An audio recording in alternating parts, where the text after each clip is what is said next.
Good evening and welcome to the Dollar Dogs and Beer podcast. I am your host, Andrew, and as you can see by the background for me, I am away from the usual friendly confines of Lititz. I am broadcasting live from the U.S. Senior Open up here at Saucon Valley up near Bethlehem, an absolutely gorgeous golf course. And being that I've been a groundskeeper on a golf course for a grand total of 2.5 months, I'm really excited for the opportunity to be here, see how one of these big events is run.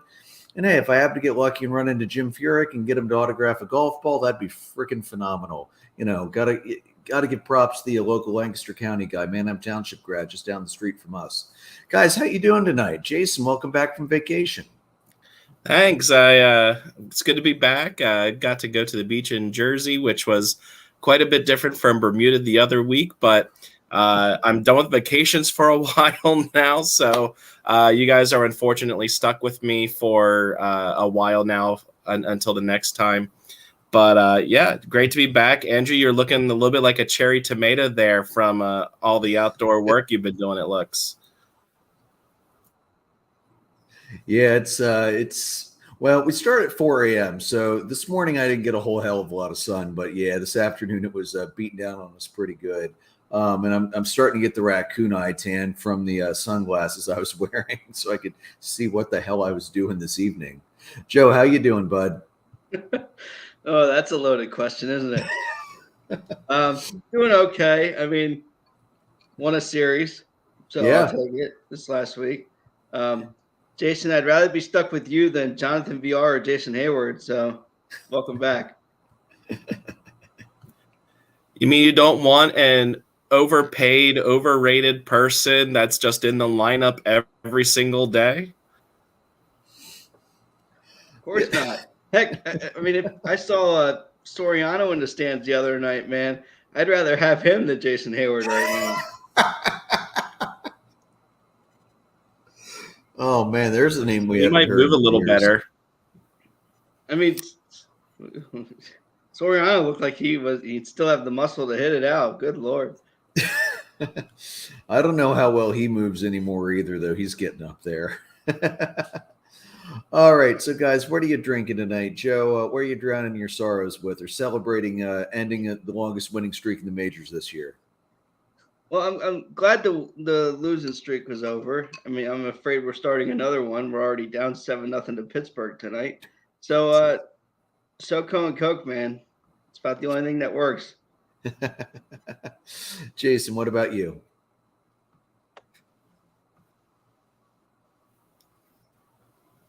So Phils have been playing extremely good baseball lately. They're riding high. So I'm going to the Miller High Life right now.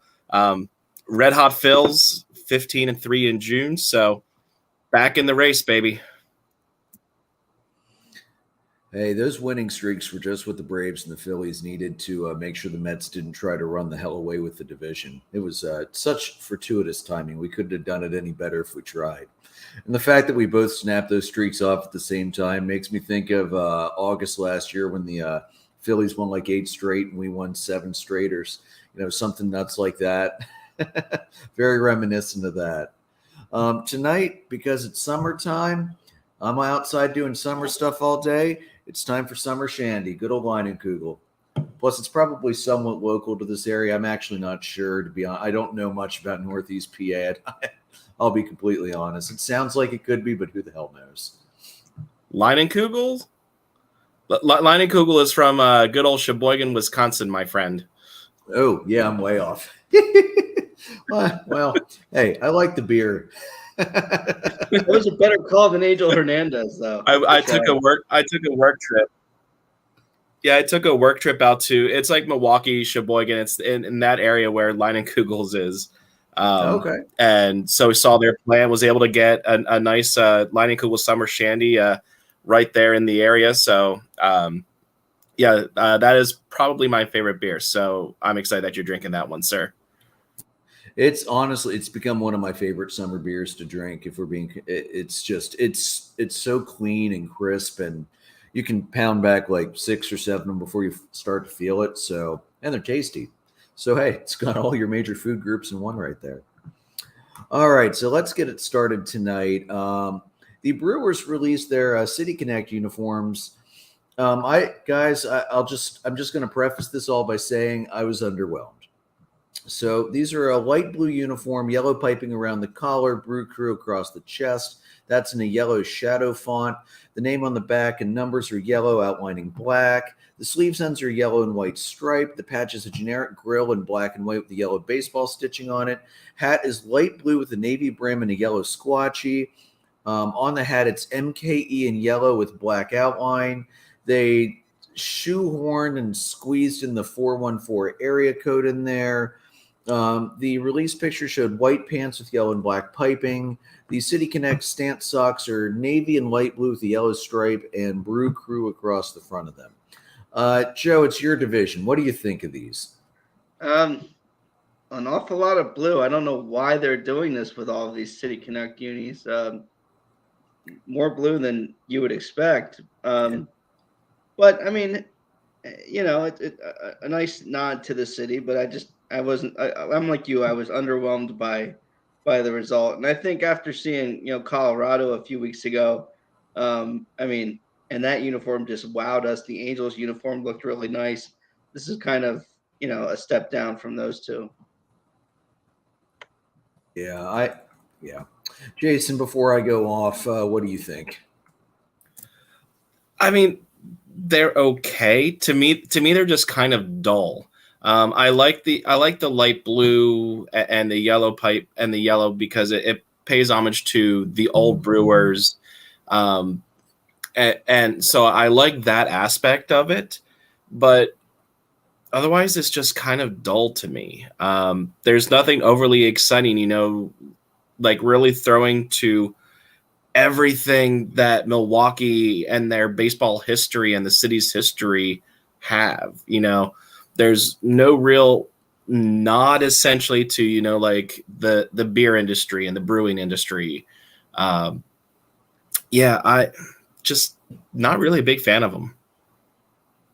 Yeah, these I read UniWatch almost every day. Paul Lucas put his review out of them today, and to say he was unimpressed is an understatement.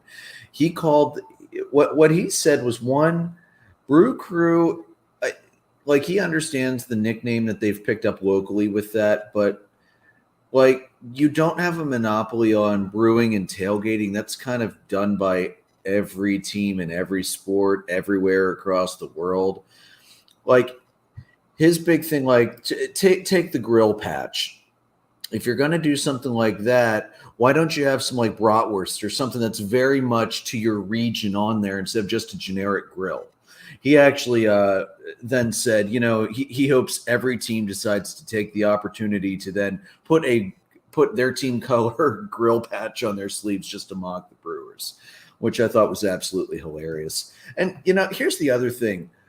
The way the Brew Crew is spread across the chest, it doesn't button up very well. I don't know if you guys took a close look at the chest pictures. It doesn't come together really well, and it's off balanced.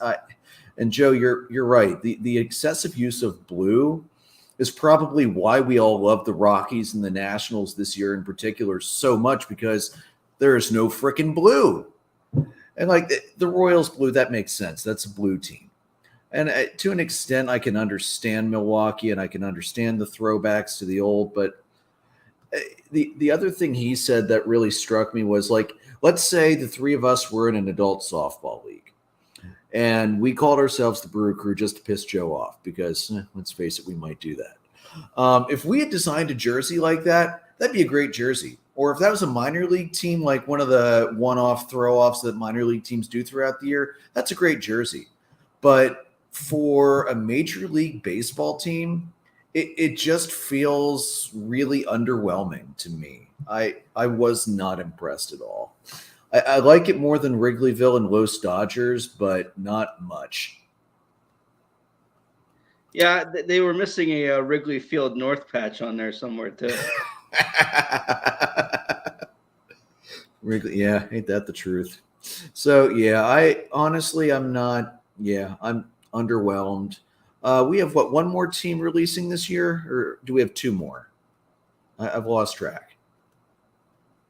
I think it's just one. Anyway, so guys, whenever the last one is released, we will do an updated. We will rank our favorite from this year, and then we'll do an overall ranking as well.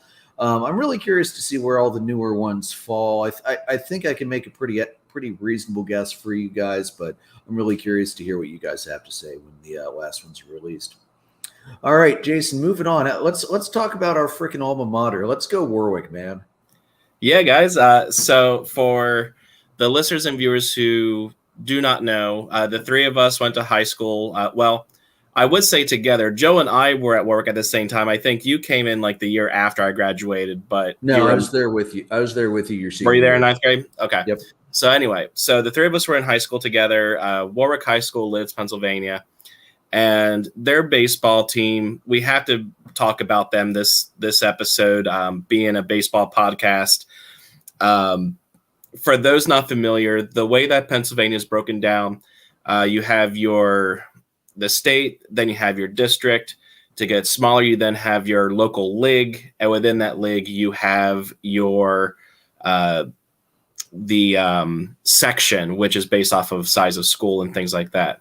Well, Warwick ended up winning the section title, and they ended up going into the Lancaster-Lebanon League playoffs, and they ended up losing in the league playoffs in the semifinal game to Ephrata, but they did end up qualifying for districts as the number 2 seed.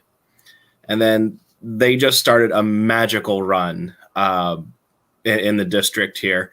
They ended up being Central Dauphin out of Harrisburg, 3-0. And then in the next round, they had a come-from-behind walk-off win against Cumberland Valley. So remember that name because we'll have to get to them again later. It was an extra inning game. High school plays 7 innings. This one went 8. And Warwick came back and ended up winning 9-8 in 8 innings. And then there was an incredible title game for the district championship against a local rival, Manheim Township, who was also in their section. And this one also went to extra innings. It went 8 innings, and Warwick won 1-0. So awesome pitching. And Matt Siebert, who pitched for Warwick, he went all 8 innings, so a complete game shutout, and he had a walk-off double to get the Warriors a 1-0 district championship. And so naturally they, being in the semifinals or the finals, clinched them a spot in the state tournament. And this was actually the first time that Warwick was even in the state tournament, from what I read. And they started out hosting Hatboro Horsham, and Warwick trailed 7-3 to start the bottom of the 7th inning. So the bottom of the final inning, they're down 4 runs. And then after a rally that saw Warwick get to within 2, so you're looking 7-5, Nick Slogic hit a walk-off 3-run homer for an 8-7 win, and the first state win in team history. They then moved on to face Upper St. Clair, and they had a 3rd straight walk-off. It was another comeback, 8 innings. Actually, sorry, it wasn't a walk-off there. It was their 4th straight come-from-behind win, essentially, or 3rd straight win. But basically, 5-3 win. They 8 innings again. So yet another extra inning game that they ended up pulling out 5-3. And then in the state semifinals, they faced Cumberland Valley again, who they had to come back and beat in the district tournament. Well, they made it easy this time with a 9-0 shutout. Seth Adamic had a 1-hit complete game shutout for Warwick, getting them to their first ever state championship game for Pennsylvania. And the first championship game in program history was against Liberty High School, and it took place at Penn State. And the recap of this game here, Slogic had an RBI single in the first to make it 1-0. Then in the 4th, Warwick went up 6-0. They had runs scored on a misplaced fly ball, followed by a 2-run single from David Woolley. Siebert also had a 2-run triple in that inning. After that 4th inning, there was about a 2-hour delay due to lightning and rain. They never even considered suspending the game or anything because of where it was located. We're a good couple hours away from Penn State. So with a triple header on deck the next day, they had to get this game in. And after that 2-hour delay, Warwick started to lose their momentum. Liberty did get a run back in the 5th on a fielder's choice ground out. And then with 2 outs in the 6th, an error actually led to a Liberty run, followed by a 2-run bloop single. Warwick did get out of the inning there, 6-4, entering the final inning, the 7th. As Siebert pitched 6 innings, pitched great, got some key strikeouts in situations, and he left the game with 103 pitches. And then Matthew Williams, it's the first time pitching the entire postseason, comes in, and he got the final out, a 5-3 ground out to get the save and give Warwick baseball the first baseball state championship in program history. So exciting to watch the replays and things, just the way that they're celebrating. And Warwick Little League actually had a bunch of kids go to watch this game, and you see them just like loving it. And all the Warwick players came over and they were like high-fiving the kids. They were signing autographs, things like that. So they were really, really good role models for the younger generation and future Warrior baseball players. So I know all 3 of us are proud Warwick alumni after seeing this. So Warwick, cheers to you. Great job. Here's to you. Absolutely phenomenal. And we've had some really good teams in the years since you guys graduated. Right after I graduated, that was Andy Glassmeyer and Adam Zipko, and 2 guys that could just throw gas. Andy, if you guys remember, I mentioned him last year in one of the summer episodes on the anniversary of his death. And didn't Adam get drafted by one of the major league teams? I can't remember, or if he played high level college ball, one of the 2. But yeah, I'm not sure. I can't remember. That's way too far back in the cobwebs to find off the top of my head. But yeah, that absolutely phenomenal. And the fact that's the first run they ever made into the playoffs is just holy crap. that is when a team gets momentum in the playoffs, it doesn't matter what the team is, what the sport is. Momentum is everything, and I'm just so happy to see our guys. Yeah, and Warwick's athletic director is actually leaving to go over to Hempfield, and that's quite a way to send him out. Yeah. Ryan Landis is leaving Warwick, and under him, the sports over the last few years were just phenomenal. The boys volleyball team was beating, top teams in the state, winning league championships over Hempfield, who's a perennial state title contender. Softball was doing well. Field hockey has always been a strong suit. Wrestling has been a strong suit. Bowling ended up getting second in the state a couple years ago. So this team has just been fantastic. The girls track and field team won states in 2019. And actually I saw just yesterday, the track and field team actually the girls won the national championship in high jump. Wow. So the athletic department is really strong right now, and it's really just cool to see them cap that off. And you know what I love about that? You're seeing success from multiple sports, and you're seeing it from both the boys and the girls. Just absolutely phenomenal, and so much different outside of like field hockey and wrestling from when we all were at Warwick many eons ago. There were a lot of really disappointing nights in the marching band, weren't there, Jason? Yeah, the football team has gotten so much better too since we left.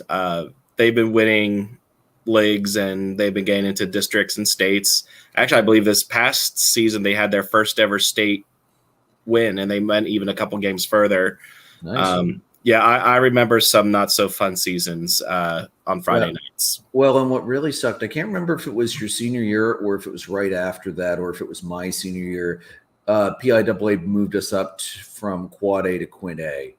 And when you go from playing a lot of the Lancaster County schools, being told you're playing Wilson, Reading, where they're literally spread from the 30 to the 30 or the 25 to the 30, and our team fits within the 40 to the 40 or the 45 to the 45. It's a little disheartening watching that ass whipping year after year. So I figured they would eventually, you have to give a program a couple years after you move up a major division. So it's good. It's really good to see the Alma Mater doing well. All right, guys. So let's move back to Major League Baseball. Right now going on, we have the All-Star Game Round 1 voting. They've changed this format several times over the last several years. I think what's going to happen is top 3 move on to round 2, and then whoever wins the round 2 voting is voted in as the starter, if I remember right, something like that. So we're going to go through tonight and give our picks, just our top pick for each position. So we'll start at first base and go down from there. We will, of course, do National League first because the National League is by far the superior league. After all, we've got the defending World Series champions out of the National League. We've got better teams in the National League. The Yankees fans can just have to get that defending World Championship Braves in there. Well, yeah. I mean, when was the last time the American League won? Wasn't it when the Astros cheated?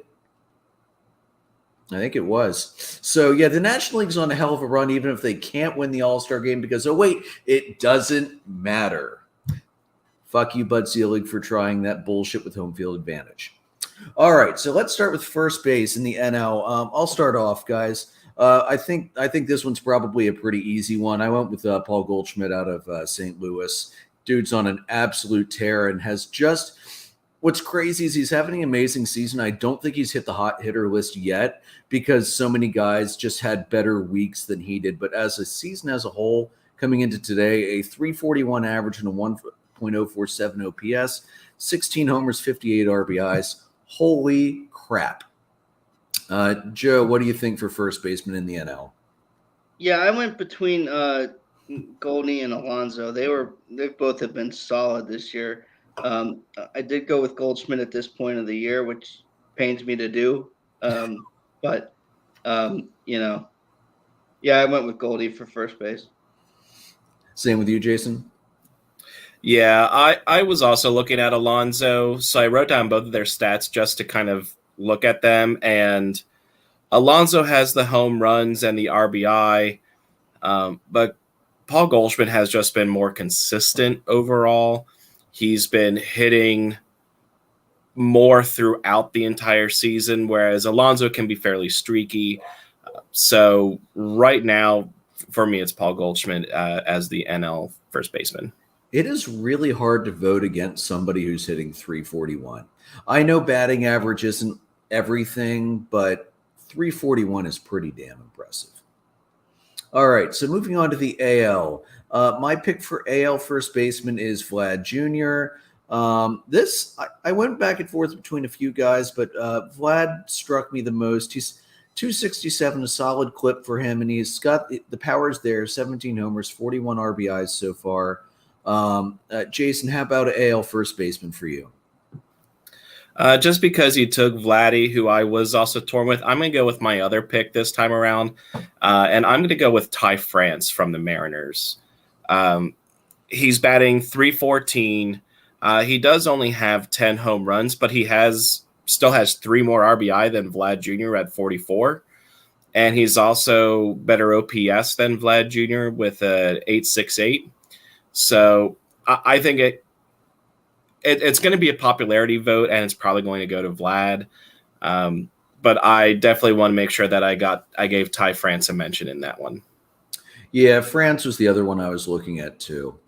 Joe, how about you? AL first baseman. I went with Anthony Rizzo. He's just taking advantage of that short porch in right field. I'll tell you what. And he's seems to be hitting the ball real well and being a real big piece for them. So I think Rizzo's also a good pick. 19 homers, 49 RBIs coming into play today. Honestly, all three of I think that's probably going to be the top three moving into the second round. So I'm really curious to see how that's going to go. All right, second baseman. I did not go with the homer pick. I did not pick Ozzy. He is now that he's out for the next 2 months. Because I'm about to rant about Tatis, it would be incredibly hypocritical of me to then pick Ozzy, who will not be playing for the next probably 2 months plus, depending on when he gets back.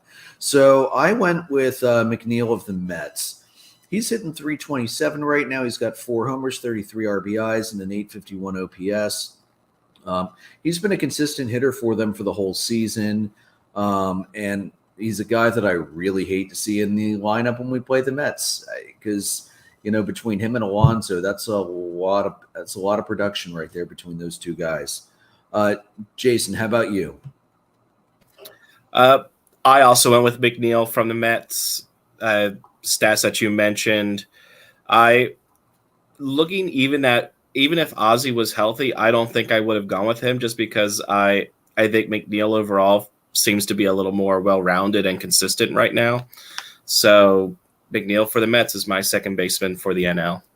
Yeah, and Ozzy's been a little snake bitten on his home runs this year. He's been hitting a lot of Harper homers. So, his RBI numbers have been way down despite the 8 home runs. Joe, who's your pick? Joe, you're muted, bud. Oh, sorry. Sorry. We're unanimous on this one. It's McNeil. I think he's having a great rebound year.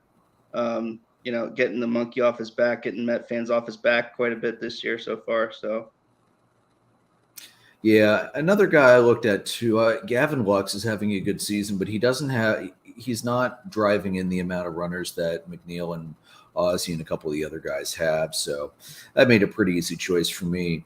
Jason, honestly, if Segura hadn't gotten hurt, he would probably be near the top of this conversation because he was on fire when he got hurt. Yeah, I looked at his stats, and I really liked his stats. He doesn't have the home runs, but, neither does McNeil. Yeah, it's second baseman. They usually don't. Right. Unless you're a Chase Utley. But, I still think I would have had McNeil over Segura, but I think Segura would have at least been in, the top 3 and have a chance to actually make the All-Star game, the All-Star roster. Yeah, without it. Yeah, and I think Jazz Chisholm's going to be in this conversation too. He's just been knocking the ball all over the place. Yeah, Jazz has the power, but again, he's hitting 241 right now. And I know average isn't everything because he still has a freaking 831 OPS, which is better than Ozzy. But it's really hard for me when you have a guy who's hitting at a clip higher than that, especially in the 300s. I know I'm kind of old school in that regard, but when I see a 300 average, it is really, really hard for me to not go with a 300 average guy. All right, and the AL. So the AL, I looked at a whole bunch of guys before I finally settled. I did not go with Captain Wires, Mr. Altuve. I thought about it, and he is having a good season. I actually went with Jimenez out of the Cleveland Guardians. It still doesn't feel right to say. It probably never will. He's got 302, 842 OPS, 7 homers, 32 RBIs. He's got power. He's got average. He's having a hell of a season. He's one of the reasons the Guardians are playing so well. They are only, I believe, a game back of Minnesota coming into play tonight, and they've been on a nice winning streak lately themselves. Who's up? Joe, go ahead. Who do you have for AL second base? I went with Altuve. You can't. It's hard to argue with some of those numbers he's putting up. That OPS of 852. I think he's having a good run. So, yeah, absolutely. Jason, how about you? Yeah, I also went with Jimenez. The 302, 7 home runs, 32 and RBI and 842 OPS. I did look at Altuve as well. Ultimately, I ended up leaning towards Jimenez from the Guardians. Yeah. All right, Jason, how about you lead us off? Third base, NL. Yeah, so third base for the NL. I started with I know he's hurt now, but I did start by choosing Manny Machado of the Padres. 328 average, 12 home runs, 46 RBI, a 945 OPS. With him being hurt, assuming he doesn't, he's not back by the All-Star break, things like that. My second choice here, and I have no doubt in my mind he's going to be your first choice, Andrew, is Austin Reilly from the Braves. Also, he's having a great season. So I think if Machado doesn't get hurt, it's Machado's. But with him being hurt, I think you're going to see Austin Reilly come through that one. That was actually exactly my thought process as well. I was, a guy I was surprised I didn't really look at as much this year was Otto. Normally Arenado's almost an automatic pick at third base, but I don't know why I'm just not as impressed with his numbers this year as I normally am. Now, granted, again, I don't see him play that often. I'm sure his defense is still top notch as always. But Reilly is either leading the NL or tied for the NL lead in home runs right now. So it's hard not to put a league leader in when you have one of them in that position. Joe, what about you for third base? No, knowing that Machado was hurt, I didn't know that earlier. I'm going to go with Reilly as well. Okay. Yeah, I think it only happened within the last week, Joe. Yeah, it's pretty recent. He was playing up until Thursday, so that's why I wasn't aware of it. So that's okay. Again, West Coast teams, East Coast bias is a thing, and we don't really see the news coming out of the West Coast very often. All right, Jason, lead us off. AL third base. AL third base. I am going with Ramirez of the Guardians. 305 average, 16 home runs, 62 RBI, 1.039 OPS. I was torn between two here. I'll let you guys go over who else you were torn between. For me, the other one was Rafi Devers from the Red Sox. His average is insane at a 330. But that's the only thing that he's leading Ramirez in. They are tied with 16 home runs, but Ramirez has 20 more RBI and Devers has a 986 OPS. So either of those two, but I lean Ramirez in this one. Complete agreement, and for the exact same reasons. Joe, how about you? Yeah, Ramirez. All right. Let's move on to shortstop. I've got a little rant I'm going to go on at the end. So, Joe, why don't you kick off NL shortstop?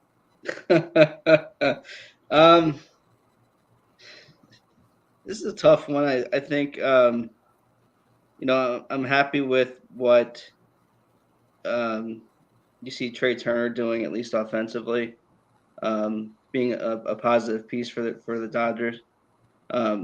And really, that's the main, starter besides probably Mookie that they could potentially get. So I'm going to go Trey Turner. All right, Jason, how about you? Yeah, I'm going to preface my pick by saying I wasn't blown away by any one person. Some stats are doing okay, but as far as what I look for, as far as overall stats go, nobody really blew me away with this. I did end up settling on Dansby Swanson. 294 average, 9 home runs, 37 RBI, and 828 OPS. He's kind of the most consistent of the shortstops there. Again, are his numbers all-star worthy? But I think his defense is definitely up there. So I give the edge to Dansby in this one. So before I give you my pick, my rant is this. Why the hell is Fernando Tatis on the All-Star ballot? He has not played a game all season. He is not going to play a game before the All-Star break. I know, money. I understand he's a star. I understand he's one hell of a player, and honestly, most years he is going to be your NL shortstop because he is just that good of a player. He should not be on this ballot. He has not played a game of baseball this season. He will not even start playing minor league rehab assignments until the end of the month or beginning of next month. There is no reason he should be on the ballot. And frankly, I feel bad for whoever's been playing shortstop for the Padres this entire season that they got completely snubbed off the ballot because of that. And yes, I know you can write a guy in. I don't care. That's total horse crap that he's on there with a blank stat line over a guy who's actually been playing. Now, I mean, it's the same as Mike Trout over the last couple of years.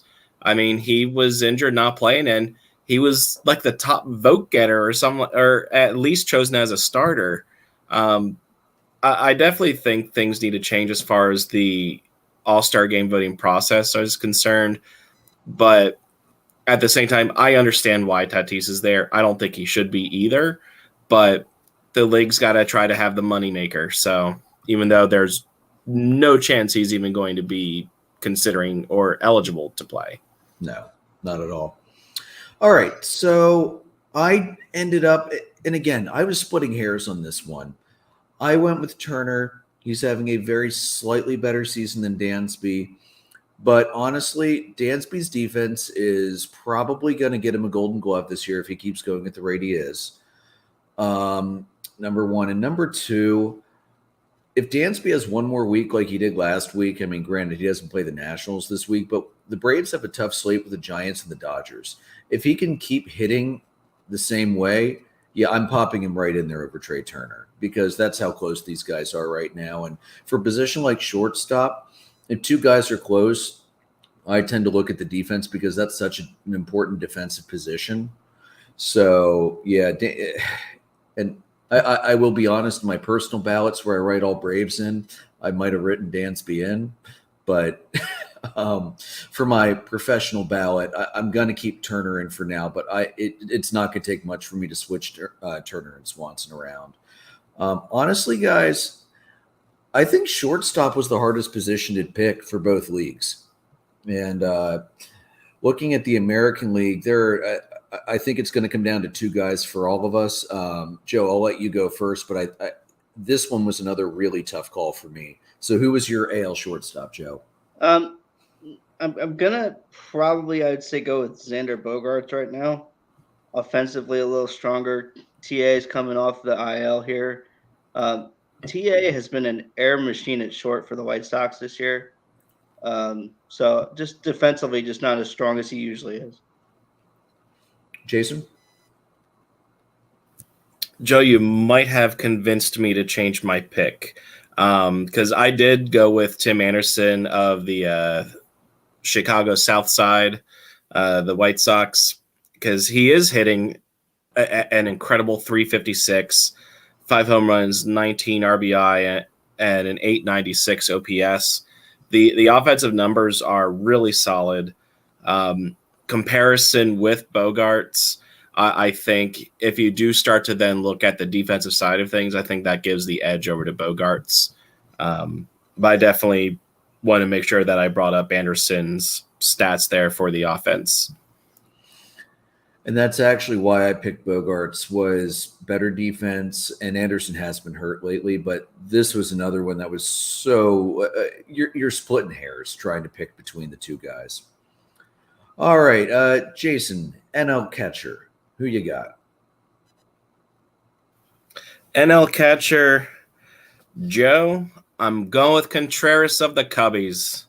And for me, this one wasn't really even that close. I looked through all the stats and like the defensive numbers. I'm like, this is pretty clear who the starting catcher should be for the NL. Contreras is batting .283, 12 home runs, 27 RBI, 927 OPS. He doesn't have, a lot of the RBI numbers that you kind of look for, but based on who he's going up against, I think Contreras is your NL starter. Joe, did you pick Contreras? Best catcher in the game, I'm telling you. Best catcher in the game. Yeah. Yeah, Contreras is my pick as well. A no-brainer. I did consider Travis d'Arnaud of Atlanta. I also considered Tyler Stevenson of the Reds. And honestly, I think in future years, Stevenson is going to become a fairly regular all-star catcher. The dude plays great defense, and he's got a good bat. But Contreras is just tearing the ball up right now. And again, remember, RBI and home run numbers tend to be suppressed for catchers because they don't play as many games as the regular players do for obvious reasons.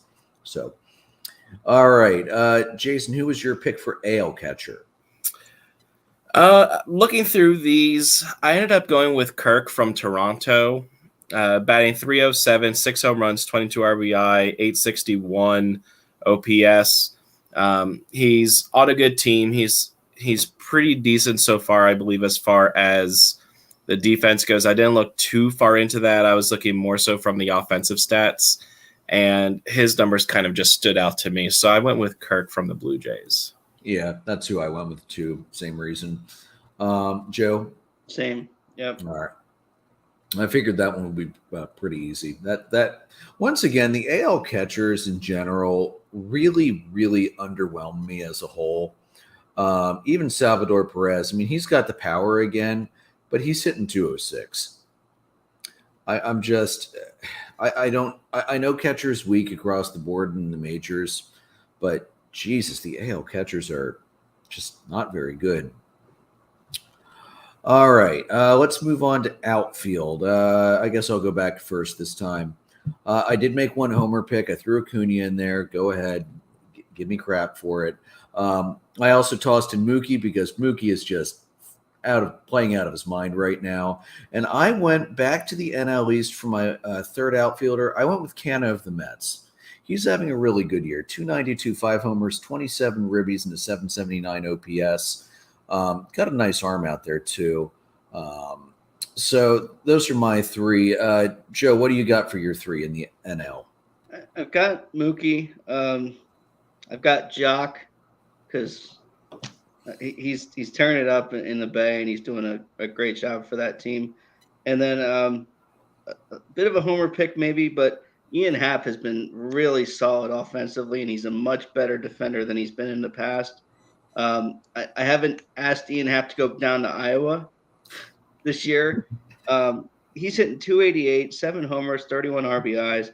He just seems to be hitting the cover off the ball any which way he can. So he's a big part of any success the Cubs have been having. So honestly, I don't consider that much of a homer pick. That's a solid stat line, honestly.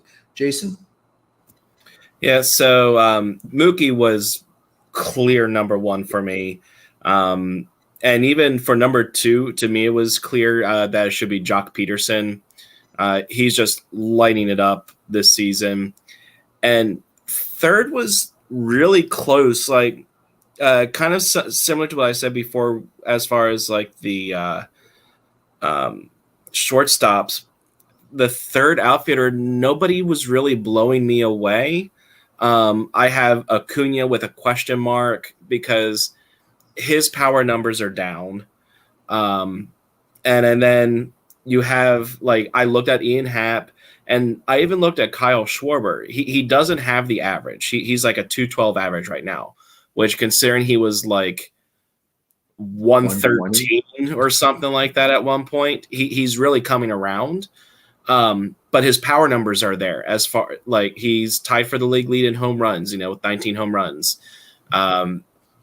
So, but there again, Schwarber, like, his defense is not as good as Acuna. So I probably give a slight edge to Acuna for that third spot, even though his power numbers are actually down at the moment. But then again, he also did start late.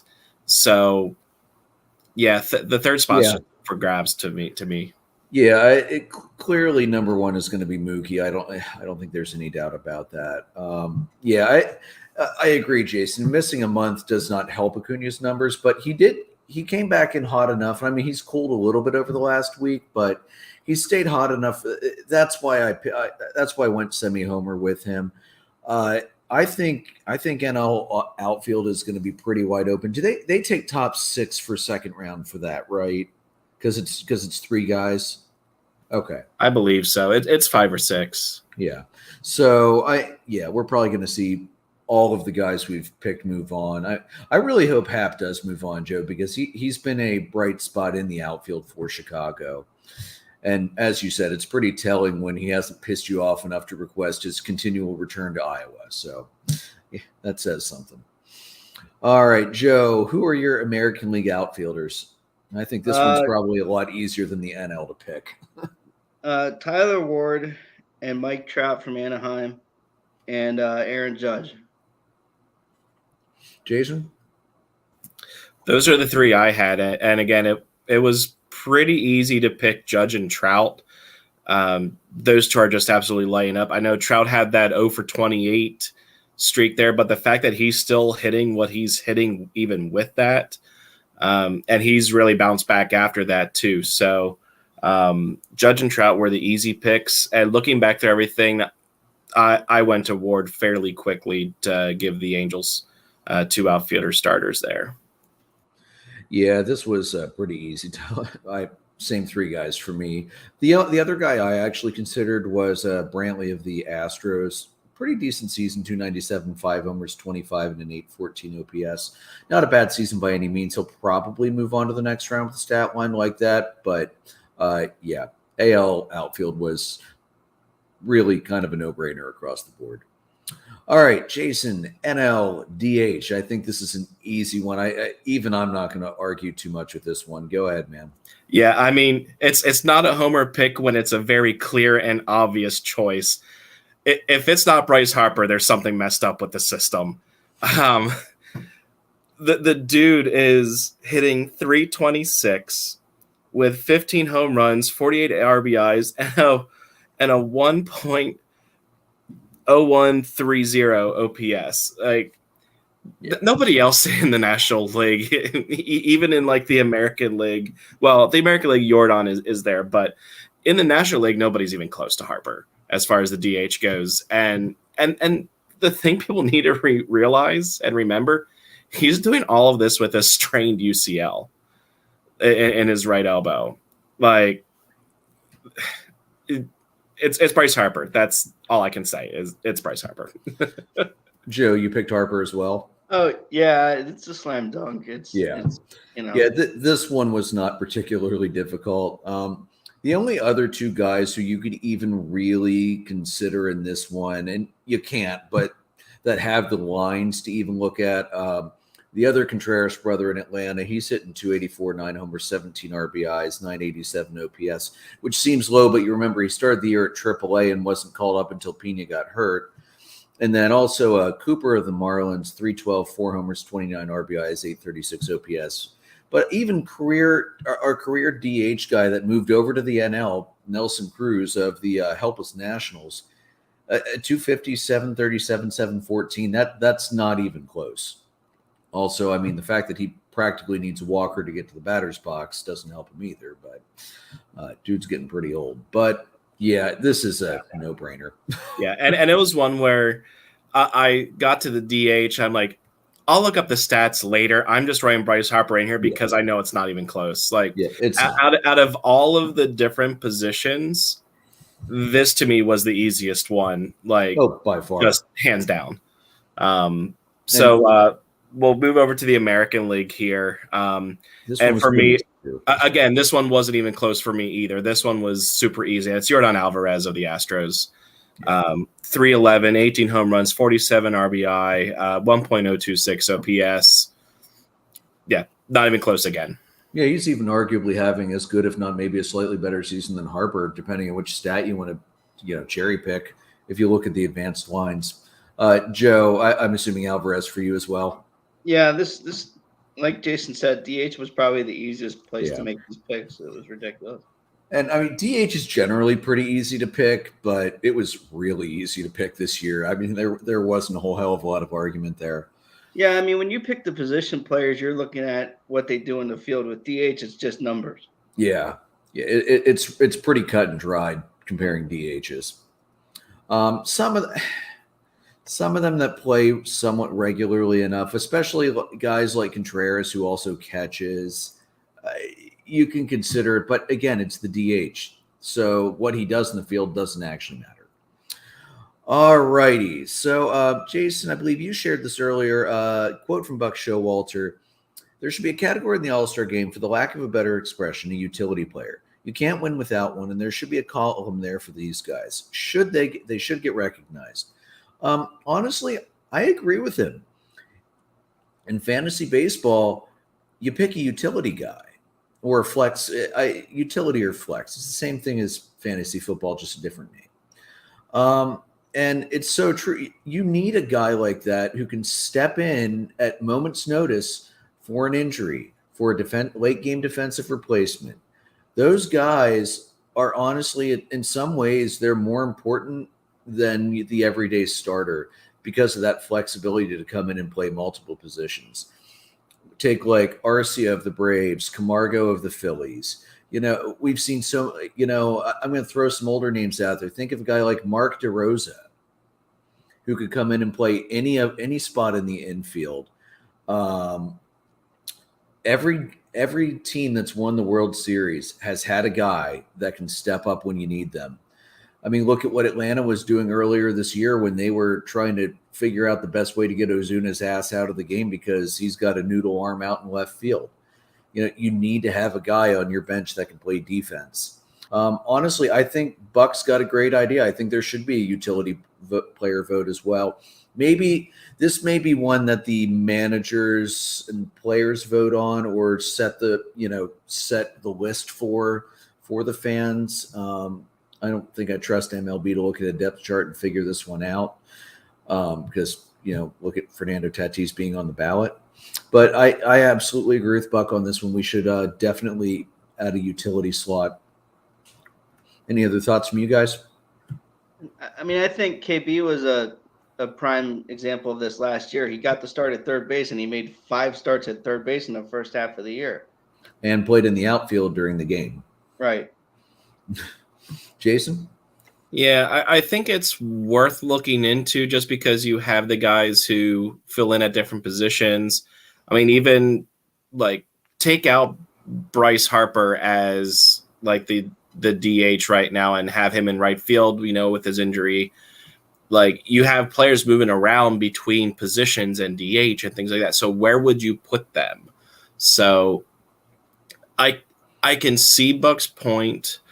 I think logistically, though, you have 9 positions already or 8 positions already figured out, 9 positions figured out. Where do you fit the utility guys in there, especially as far as getting them playing time in the game and things like that? Because you're going to have these other top starters that probably get into the games first. Yeah, absolutely. It's just good to recognize these guys as well because I agree. It's definitely worth exploring. Yeah, it's definitely worth exploring. I think they need to get the recognition they deserve for being kind of that, off the bench go-to player. But I just don't know how feasible it would actually be. Yeah, absolutely. All right, guys. Now, pitchers are not voted on by the fans. They're voted on by managers and players, I believe, or just managers. But let's take a quick look at the starters. For me, the top 3 guys in the NL right now, I'm going to go top. Not fine. I'll go top 3. The top 2 are easy. Top 2, number 1's Joe Musgrove. Number 2 is Sandy Alcantara. And depending on who they played the past week, you could easily make an argument to flip-flop the 2 of them around. The number 3 guy, there's a lot of guys you could pick. You could pick Max Fried. He's having a great year at 7-2, 267. You could pick Tyler Anderson, 8-0 with a 282. Even Kyle Wright, 7-4, 294. Wainwright would probably get some sympathy picks, even though he's only 5-5. Wheeler started slow, but he's coming on. He's 6-3 with a 269. I mean, the third guy is clearly much harder to pick than the top 2. I think the top 2 in the NL is pretty cut and dried, to be honest with you. Do you guys have anybody else you'd toss in there for consideration? I just went and picked my starter for each league. And for the National League, I went with Sandy Alcantara over Musgrove. Alcantara 7-2, 1.72 ERA, 90 strikeouts, 0.96 WHIP, and he's just flat out dominant. I'll get to it later, but I was very excited that the Phillies were actually able to win the game that they faced him. They actually got runs off of him, so but we'll get to that later. But Alcantara would be my pick for the starter. Yeah, I honestly, coin toss for me. They're both pitching fantastically. Joe, how about you? I went with Musgrove. I got to see him firsthand this week. He's something else. Yeah. And then American League, I think that for me, top three in the American League right now: Shane McClanahan of the Rays, 7-3, 181; Nestor Cortez of the Yankees, 6-2, 194; and also Alek Manoah of the Blue Jays. All AL East, shocker. 8-2 with a 2.0 ERA. And there are a bunch of other guys you could consider as well. For me, the guy who I would make the call for in the American League would be Shane McClanahan. That 181 ERA is absolutely nuts. And he's also leading the American League in strikeouts right now with 113, which is freaking insane. And I believe he was among the lowest in walks, but I don't have that handy. He's only given up 15 walks the entire season. Oh, damn. Yep, okay. And he's got a .85 whip, which also leads the American League. So McClanahan is my fairly clear-cut choice. Yeah, McClanahan was my pick too. I had him at 105 strikeouts, so it must not have been updated. And I had him at a 1.84 ERA, but even with the change here, I mean, ERA dropped, strikeouts went way up. So, yeah, for me, it's not even close. It's McClanahan right now. Yeah. And then closer, NL, your top three in saves right now are Taylor Rogers of the Padres, Josh Hader of the Brewers, Kenley Jansen of the Braves. For me, it's Hader, 19 out of 20 with a .92 ERA. I think that's a pretty easy one. Joe, what do you think? I'm going with Taylor Rogers on this one. He would have 22 if the other two games last week weren't blowouts. That's fair. Yeah, that's fair. Jason, how about you? I'm going with Josh Hader, 19 for 20. That one, courtesy of the Phillies.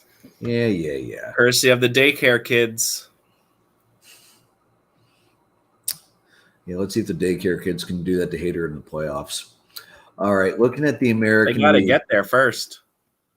Yeah, it's true. The daycare kids might not even make it. So in the American I was also League, talking about the Brew Crew, but okay. Let's look at the Brew Crew's division and let's look at the Phillies division. I think the Brewers can pick up more easy wins than the Phillies can. Although you guys are almost done with the Mets, so that helps because the Mets have been kicking your ass continuously all year. Looking at the American League, your save leaders are Jordan Romano of the Blue Jays, 17 for 19, Liam Hendricks of the White Sox, 16 for 19, and Emmanuel Clace of the Guardians, I almost said Indians, 15 for 17 in saves. I think I'm going to go – he's got fewer saves but a lower ERA, so I'm going to go with Clace. He's got a 1.59 ERA. Romano's at 2.52 and Hendricks is at 2.81. And in addition to that, he's got a 0.85 whip. So considering it's super important for your closer to not let guys get on base, Clace is going to be my pick. Jason, who do you have? I'm going with Clace as well, mainly for the whip and the ERA. I can't fault the guy for not having a lot of save opportunities or as many save opportunities as the others. But yeah, I'm going with Clace. All right, Joe? Yeah, Clace. All right. So, guys, there are our picks for the pitchers, even though that doesn't matter because the fans, thankfully, do not get a say in the pitching because, good God, that would probably be pretty terrible. So, I saw most of the teams represented. There were a couple notable exceptions. The Royals, we didn't mention anybody. We didn't mention anybody from the Orioles. We didn't mention anybody from the Nationals. I'm going to go back to my favorite year-long question. Should we be giving every team a rep into the All-Star game, or should it be purely merit-based? What do you guys think? Joe, I'll let you start this one off. I'd hate to keep people out and not have a rep from some of these teams, but if you can't beat out some of these guys in just in sheer numbers and sheer impact, I don't get giving guys a spot in the All-Star game just because we need to represent every team. I don't really understand that. Jason? I think for me, it comes down to you need to also look at the players who are having good seasons, but they're not surrounded by a good team to where they get the recognition. Because honestly, with the American League outfield, I was very close to putting Austin Hayes from the Orioles on that list. And I think he'll probably end up being the selection for the Orioles. Or even Ryan Mountcastle's having a really good season. So I think a lot of it is you have these superstars and these bigger names who are perennially just going to be really great players and are always going to be in that conversation. So I do think that each team should have a rep of some kind. And just because, there are some guys that I just kept off the list, even though they were on a different team, because I was even looking at a couple of Royals players, but Austin Hayes is the one that really came to my mind. Yeah. And honestly, Salvi's probably going to get written in anyway as the backup catcher because the depth of AL catchers is such garbage anyway. So he's a pretty safe bet for the Royals. But yeah, I go back and forth on it every year. I don't want to see guys that are legitimately having better seasons get knocked out by guys that are just getting in because every team should have a rep. And, a lot of times when you have late injuries or guys that managers ask not to have their players played because of injuries or being, starting pitcher just played a couple games ago and wouldn't have enough rest. That's a good opportunity to look at some of the guys from the other teams that aren't really getting a lot of looks as replacements. So I don't know. That's probably a question that I'll go back and forth with every single year because I can see it both ways, honestly. All right, guys, let's move on. We'll kick off with the Braves first, since me and Joe are going to be splitting the second half of the Braves. The Braves started by continuing the hot streak. They swept the Nationals in National Park. Game 1 was a 9-5 win. That was their 12th straight. It came at a cost. Albies broke his left foot after he fell on his way out of the batter's box and ground out to short. Snitker after the game said, he hates it for Ozzy. I hate it for us. He'll be fine. He's young. He'll heal quick. Like I said, I just hate it for the kid because he loves to play baseball. He's such a big part of our club. It's a chance for somebody else to do something good. And I will say this, Orlando Arcia has stepped up and played very well in Ozzy Albies' absence so far. But I'm with Snit. Ozzy's just one of those guys that you can tell they love to play baseball every moment they're on the field. They're just so exciting to watch. In this game, the Braves hit season-high 5 homers. Swanson had one of them, along with 4 RBIs. Ozuna, Duvall, Darno, and Harrison. It was his first career home run for him. Lane Thomas hit a homer for the Nats. Ian Anderson's roller coaster year continued once again. He couldn't get out of the 5th inning despite a 6-0 lead. Dansby now has 10 career home runs at Nationals Park. He will leave the series with 11. Juan Soto, guys, something to keep an eye on for the Nats. He was lifted for a pinch hitter in the 9th. In the dugout, he actually slipped because there was I think a 90-minute rain delay or something like that before this game. He actually slipped and banged his knee on the corner of the dugout bench and was limping pretty good. So he said he would have been fine to finish out in the outfield. Dave Martinez said, no, sit down. We'll pull you out. There's no need to, risk something worse in a game that's already lost. Game 2 was a 10. He's fine. We'll get to him. He's fine. Yeah, I figured just a day or two. You bang your knee pretty hard like that. Give it a day or two, pop some Advil, and you're good to go. Game 2, 10-4 firework show continued. That was 5 more home runs by the Braves. Harris and Darno each had 3 hits and a homer for the second straight game. The Braves also went back-to-back for the third straight game. They actually did it twice. d'Arnaud and Ozuna, as well as Arcia and Harris. Swanson hit his 11th career home run against the Nationals in National Park. Fried struck out 6 over 5 2/3, 4 runs, 6 hits, a walk. Harris is on a 7-game hitting streak and was a triple short of the cycle. The Nationals brought up rookie Jackson Tetrial to make his rookie debut for Steven Strasburg, who made 1 start and went back on the IL. Tetrial, not so good. 7 runs, 9 hits, and 4 innings. And then for the sweep, it was an 8-2 victory, their 14th straight win. Reilly hit 2 homers. Spencer Strider, who's really settled into the 5th rotation spot, 1 hit, 2 runs, 11 strikeouts, 2 walks over 5 2/3. That's a pretty damn good line for anybody. Orlando Arcia had a homer, 3 singles, and a walk. And this matches Atlanta's 14-game winning streak from July 26 to August 9th to 13. It was 1 away from the franchise post-1900 record, which is a 15-game streak from 4/16 to 5/2 of 2000. Harris's hitting streak jumped up to 8 games. And the big thing for me in this series, guys, Acuna and Olsen went 4 for 30 combined. So it was really good to see the other guys step up. 13 home runs in the series, and they outscored the Nationals 27-11. I know the Nationals are absolute garbage, but you got to win the games against the teams you got to beat.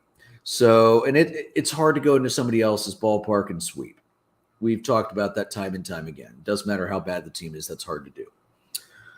All right, and then the series moved out to Chicago next, and Joe, take it away, man. The Cubbies, they became one of the few teams to not only stop a 10-plus game losing streak, but to stop a team that had a 10-plus game winning streak at the same time. I mean, mad props, man. That was awesome, especially that first game. Go ahead.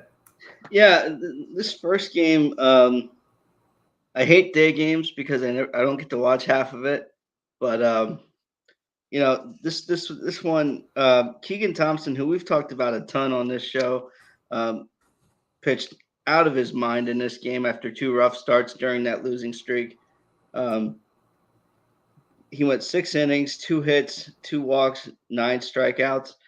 Charlie Morton looked like Charlie Morton, the one we're used to seeing. 7 innings, 3 hits, 9 strikeouts, 21 strikeouts between the pitching staffs in this game. Absolutely insane. Fun to watch. Minter went 1 inning in the loss, gave up the 1 run. It was an earned run with no hits, a walk and a strikeout. Chris Martin gets the win for the Cubs, and Robertson gets his save, the first save appearance he made all week. Finally gets to make an appearance in the save situation and pulls out the W somehow. He had 2 walks and a strikeout in this 9th inning. And I'm like, you've got to be kidding me. Like, let's just get this monkey off our back. Let's get this losing streak over with. And I've got to deal with that. But the hero of this game, Jonathan Villar gets a walk in the 8th inning. Much beleaguered Jonathan Villar gets a walk. A sac fly gets him to second. Or a bunt gets him to second. I'm sorry. A sacrifice bunt gets him to second. He steals third. Where did that come from? And then Christopher Morel, the young rookie, sac fly to center field. And I would not have sent VR. Props to him for doing it, and it worked out. But there's no way in hell I would have sent VR. No way. Here's the thing. Travis d'Arnaud is not the best guy at throwing runners out, as we saw in the entire fucking postseason last year. So I would have sent VR in a heartbeat. Well, I'm not talking about to third. I'm talking about sending him home on the sac fly. I'm like, that's too shallow, and it's Jonathan VR. If that's Javi Baez or Christopher Morel, send him, because the guy's gonna either find a way around the tag or just beat it, cause a run down and somehow score a run out of it. Right. So anyway, we get the monkey off our back in game 1. Great pitching matchup in this game. And again, Jonathan VR comes in clutch and helps us get that win. And then the Saturday, the second game of this series, Cubs win this one 6-3. the Cubs win this game despite going 2 of 13 with runners in scoring position, which is just awful.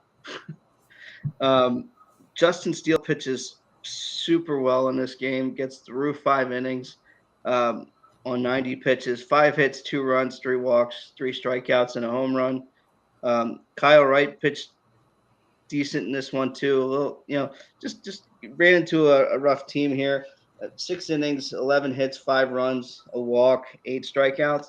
But Justin Steele was just a gamer. Got into trouble in the 5th inning, and credit to David Ross for letting him get out of it and secure the win. Did Joe just say credit to David Ross? I know. What? Stop the presses. Credit to David Ross. VR had an RBI single, 2 RBI single in the 1st inning. Contreras had an RBI single. Hayward had an RBI double. So, and Morel grounded into a double play. Somebody scored, and then Ortega got a home run in this game as well. So, credit to them for finding a way to get it done on Friday and Saturday. Yeah, pretty good wrap, Joe. I only had 2 notes. In the Friday game, the wind really handcuffed Atlanta's power guys. Matt Olson smashed one that any other ballpark, any other day, or even at Wrigley any other day, that thing wasn't coming back, but the wind held it in. But yeah, that was phenomenal pitching. And then in Saturday, that was the first time both of the Contreras brothers started against each other at catcher. Big hug from each other before the game. That was pretty sweet. And then Wilson stole a base. Boy, nothing quite like showing little brother up, like stealing a base on him as a catcher. I thought that was pretty funny.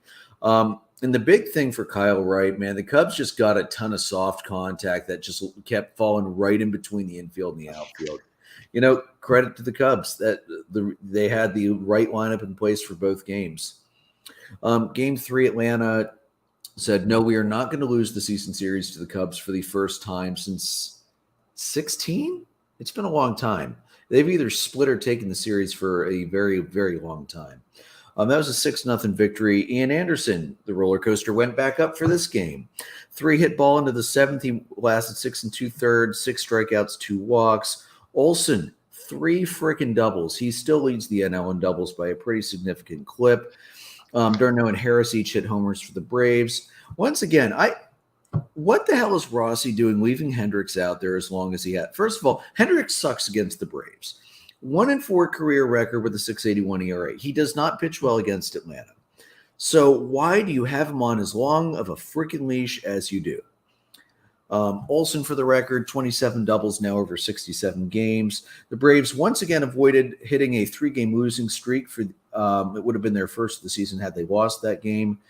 Sampson looked really good in relief, Joe. 1 hit, 5 strikeouts over 4 2/3. Is he a viable candidate to move into the rotation? I don't necessarily know at this point. I think there's too much unanswered. I know he was sent down today to Iowa due to the roster crunch on pitchers. And Nelson Velazquez, the top prospect in the outfield, was brought up. But he's not being brought up to get regular at bats. That was made pretty clear. So whatever. Anyway, he could be. He looked really bad through most of the year. He looked really good on Sunday. So, and Kyle is a shell of himself, a shell of what he used to be. Just not consistently enough throwing down in the zone and getting weak contact. He's leaving it up, and he's a guy who doesn't throw hard enough to leave it up and not get destroyed. Is it time to move Hendricks down to the bullpen? I don't think so.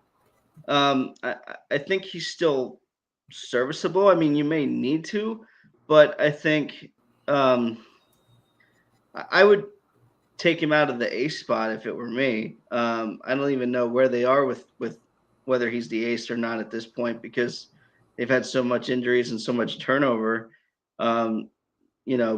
in the pitching staff, but he's not your number one starter anymore. But I mean, Keegan Thompson and Justin Steele are showing themselves to be viable options, but Miley's hurt, Smiley's hurt, and Stroman's hurt.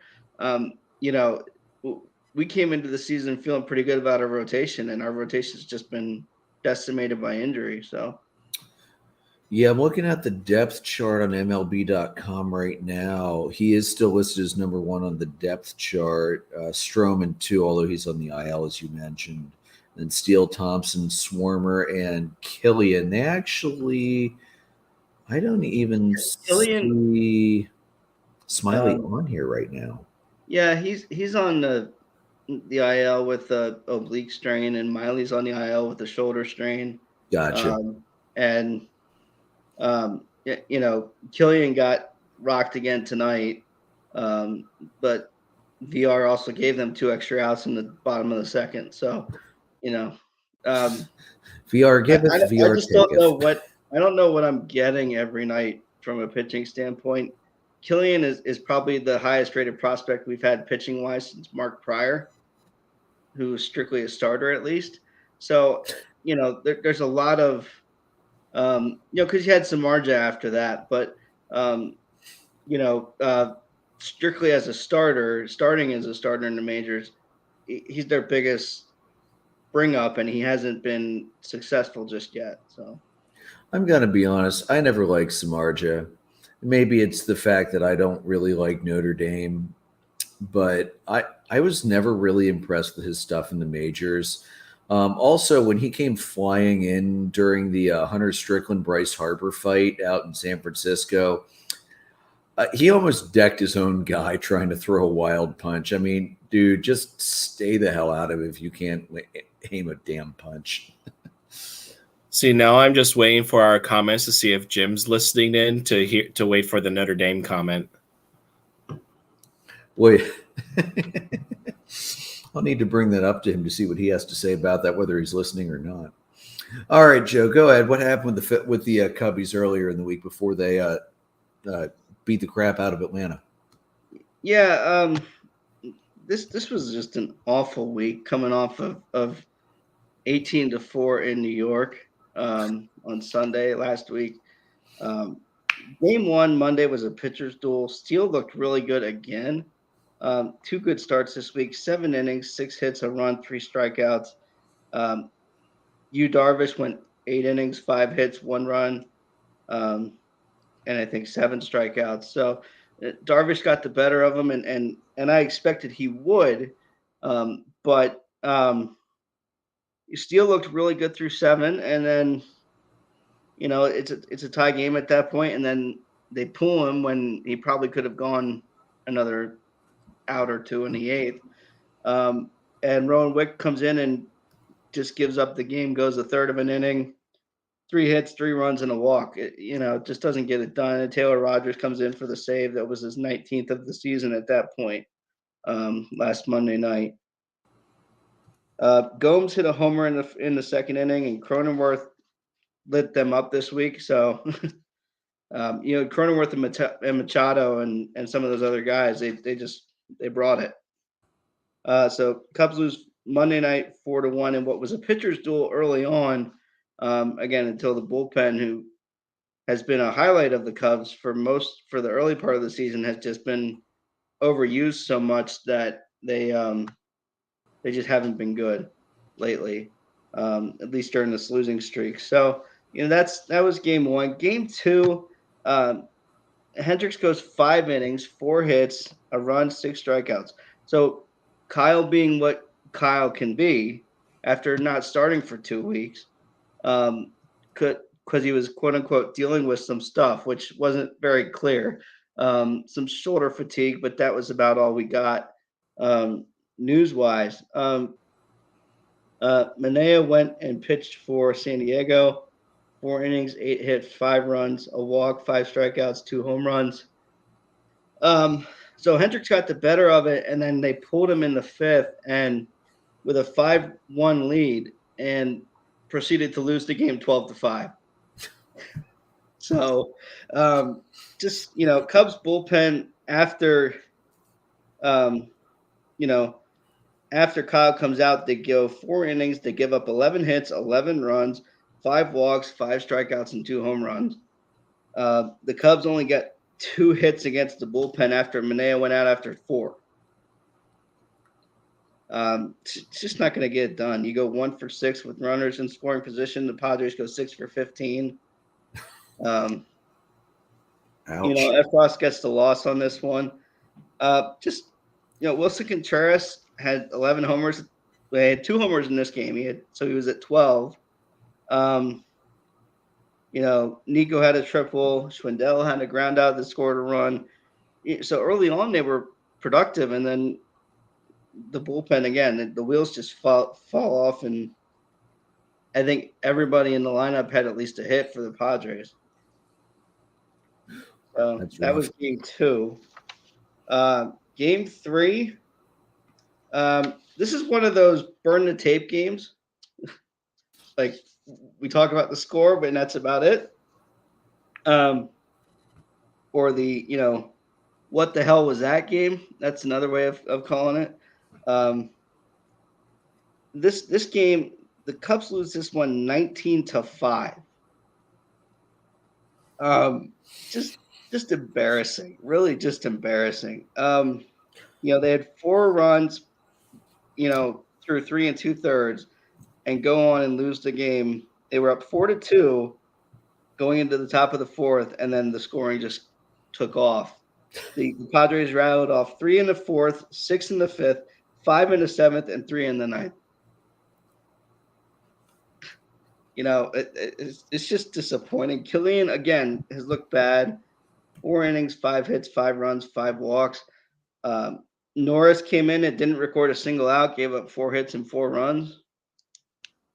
Just ridiculous at this point, how bad it is. I mean, you're having a bad week when Frank Schwindel has made more pitching appearances than your closer has. That's not good. And he made an appearance in this one, went 1 inning, 4 hits, 3 runs, a walk, and a homer, to the point where Stephen Colbert made fun of him on his show. So when you've reached that level, clearly things have gone off the rails. And this is one of those where this was mostly a, what the hell is the front office doing kind of reaction. We didn't most of the guys I listened to talk about the game didn't talk about the game. They were like, what the hell are we doing? This is embarrassing. Had they not recovered and taken 2 out of 3 from Atlanta, I would have been wearing a brown bag on my head today because that was my plan. It's astounding, Joe, that they ended up taking 2 out of 3 from Atlanta after that type of a start to the week. And my question is, do you think that the Cubs make a managerial change at some point during the season? And if not, is Ross gone in the offseason? I don't know. I don't know that I need to see more, but at the same time, this is the front office and manager who are keeping Jason Hayward in the lineup every other day. So, I mean, do they make a change during the season? Probably not. Do they make a change after the season? I don't know. It depends on, how some of these younger pieces do when they come up. I mean, Christopher Morel, putting him in the leadoff spot at 22 and watching him have the success he had and being the one who makes that call gives you a little bit of grace. But the fact that you're starting Hayward every day, the fact that, some of these pitchers have developed and some of them haven't, and some of their moves have just not panned out. So I don't know. It's kind of hard to evaluate him based on, the COVID year in 2020, a year where you shipped off all of your talent, basically, except for Wilson, and then I don't know what this year is anymore. So, Yeah, because I mean, I guess it's hard to really judge everything with how decimated the starting rotation is. But at the same time, do you really need to see them with their starting rotation based off of what they've been doing this year? So, yeah, I was just curious about your thoughts on that one. I don't need to see any more from Ross, in my opinion. But I mean, I did also give him credit 10 minutes ago. So who knows at this point? You can give credit, but still think they need to go. Because well, I mean, I think you might be the baseball move whisperer here. You said Girardi had to go; he got fired. I need you to say that Hayward needs to be DFA'd so it happens. Well, how about they extend Hayward instead of Contreras, or extend Rossi? All right, Joe. Here, I got you. Hayward needs to be DFA'd, and Rossi needs to go. I was about to say, I'm going to have to freaking around the horn mute you in a minute. Yeah. This wasn't, they lost on Thursday too. They lost this one 6-4. This one was actually competitive. This is one of those where Musgrove went 7, 5 hits, 2 runs, a walk, 9 strikeouts. Musgrove is 8-0 with a 1.59 ERA. And Taylor Rogers now had 20 saves at that point in the week on Thursday. Swarmer went 3 2/3, 4 hits, 4 runs, 5 walks. So, not his best start, but his first 2 outings were pretty good. So I'm willing to give him a little bit of leeway. But yeah, they sprinkle a couple of runs here and then they sprinkle a couple of runs at the end of the game, but it's just not enough to get you over the hump. So, yeah, rough week for the Cubs. I mean, even taking 2 out of 3 from Atlanta, that was rough. And as I said in the group chat, one, I'm glad I was on vacation, so I didn't have to witness the Braves streak just fall the hell apart. But 2, I don't hate losing to the Cubs because my youngest son, Ben, is a huge Cubs fan thanks to his morally questionable uncle, my brother Alex. But Ben's always loved the Cubs. So yeah, when he's happy, it's hard to be sad when he's so happy. So losing to the Cubs, as long as it doesn't knock me out of the playoffs, I could care less. All right, Jason, how about the Phillies? Yeah, so I'll make this quick because I had 8 games to cover this week. It wasn't quite a hell week like Joe had with 9 last week, but at least my week included more wins. But the Phils started this week with 3 at home against the Marlins, those pesky fish from Miami. And this is right after the Phillies winning streak ended on Sunday against the Diamondbacks. But game 1, it ended up being a really good bounce back win after their streak ended. It was a great pitching duel by Alcantara and Nola. Both were fantastic. They each gave up a couple runs. And in the bottom of the 9th, Matt Vierling ended up stealing second base to get himself into scoring position. And Rhys Hoskins had his first walk-off hit of his career, a double in the 9th to win the game 3-2. And the Phillies take game 1 from the Fish, which is huge, especially against Alcantara.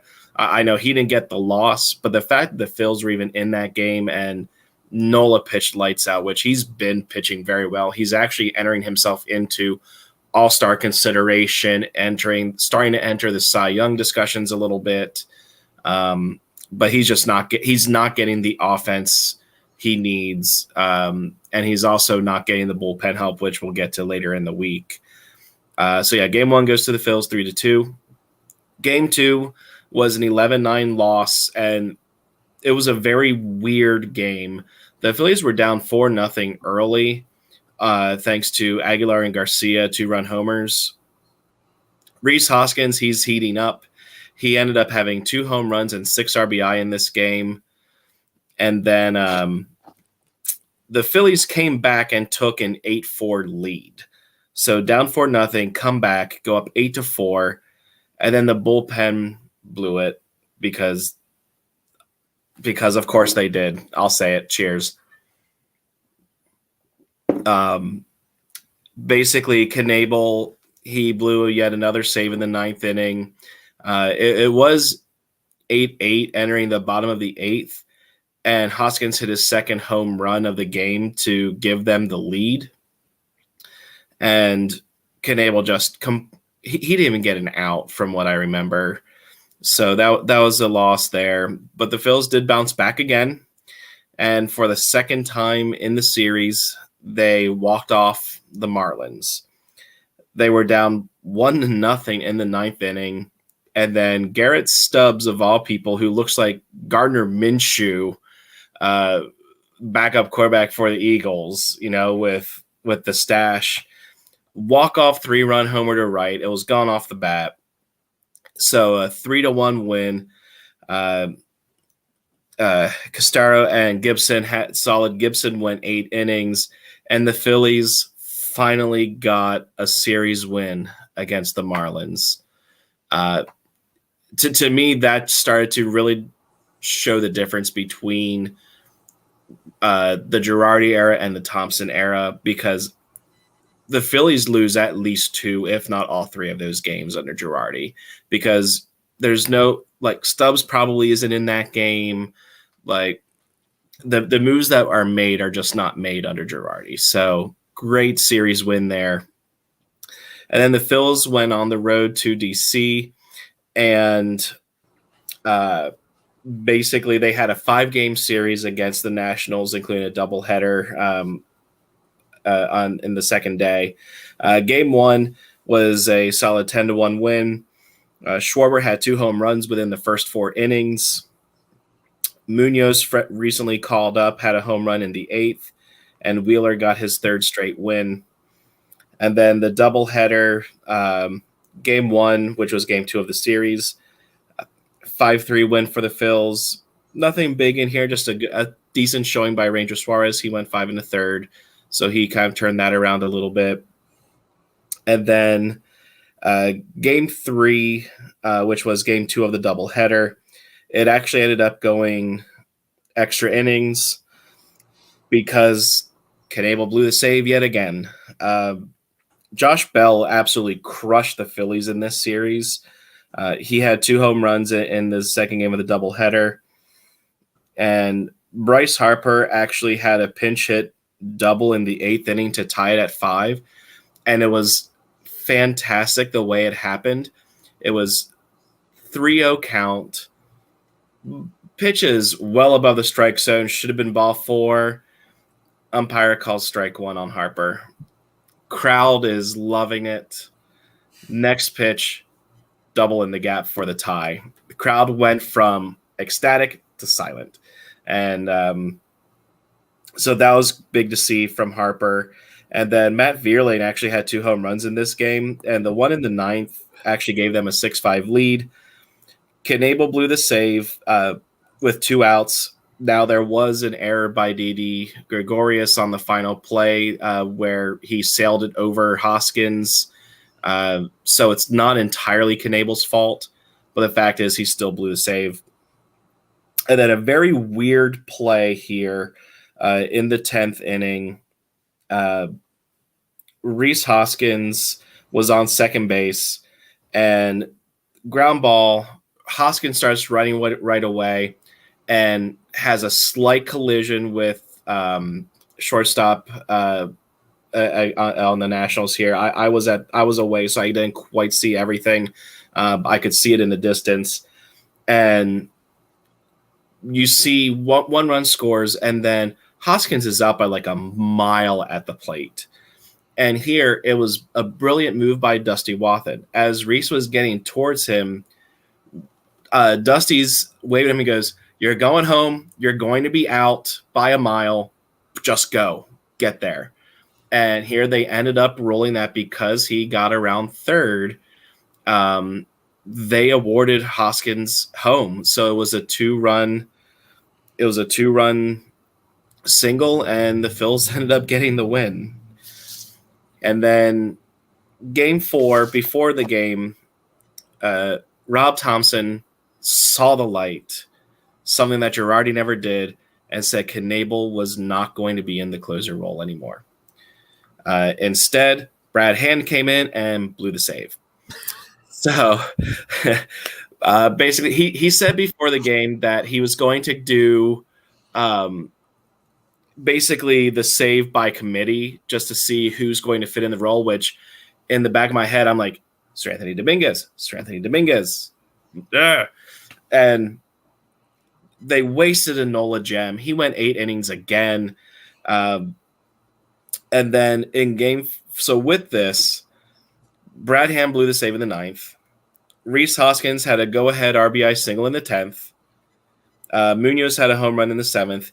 Sir Anthony came in the bottom of the 10th and got the 3-out save. Like 1, 2, 3.